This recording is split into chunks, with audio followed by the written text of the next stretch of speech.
In the scene you're about to see, a receptionist will answer a phone caller's question on how much do you charge for an exam. The receptionist has been trained on the appropriate scripting, but notice how it is delivered naturally and in her own way.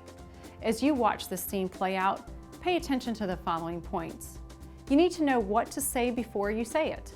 Make sure you stay in charge of the conversation. When appropriate, initiate the appointment on the phone with the caller.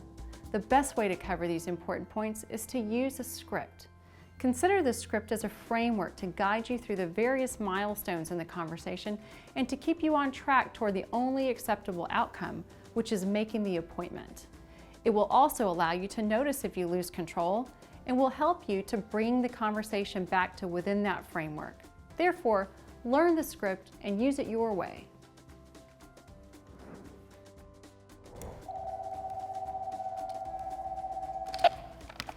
Thank you for calling ABC Animal Hospital. This is Jennifer. How can I help you? Hi, this is Susan. How much is it for an exam for my cat? Well, good morning, Susan, and thanks for calling. What is your cat's name? Her name is Ginger. Okay, and when did we last see Ginger? Never. I'm new here. Oh, well then I'm glad you called us today. Please allow me to be the first one to welcome you to our practice. So how did you hear about us? I found you online. Oh, well that is great. So where did you move from? And how are you liking it here so far? I moved from New York, but how much is it for an exam for my cat?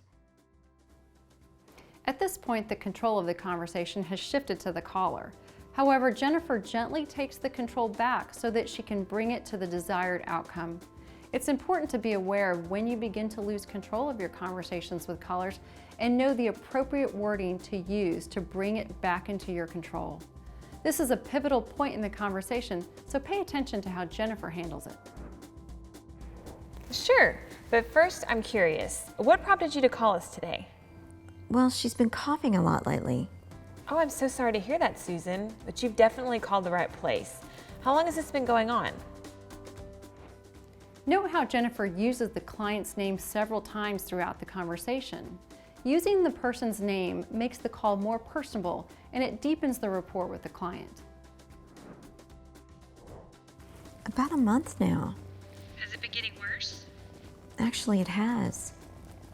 Well, Susan, this could be serious, and you do sound concerned.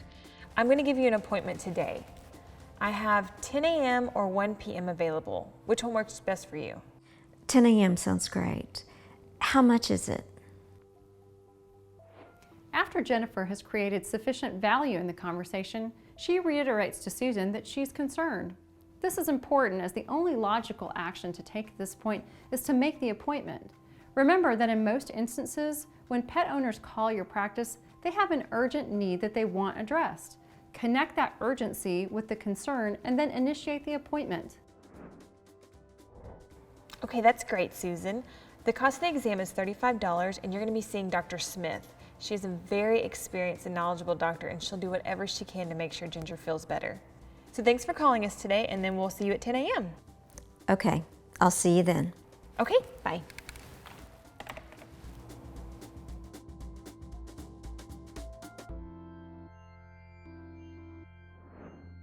Notice how friendly Jennifer sounds when she tells Susan she is giving her an appointment. With this statement, Jennifer gives Susan a choice between a yes and a yes. Doing so will dramatically increase the number of appointments in your own practice. In addition, notice how after Susan has picked a time to book the appointment, Jennifer transferred the trust between her and Susan to the doctor she'll be seeing. That trust made the caller book the appointment.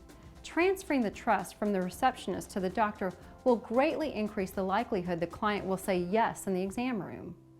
The points Jennifer has used to create that trust are: she showed interest in the caller as a person. By asking the right question, she showed she's knowledgeable. She stayed in control of the conversation. She initiated the appointment. In conclusion, it's important to know what to say before you're saying it. Always be upbeat on the phone and happy to talk with the caller. Don't lose control of the conversation. Initiate the appointment after you gain the client's trust, and finally transfer that trust to the doctor. By learning these key points and practicing them on a regular basis, you and your practice will see amazing results.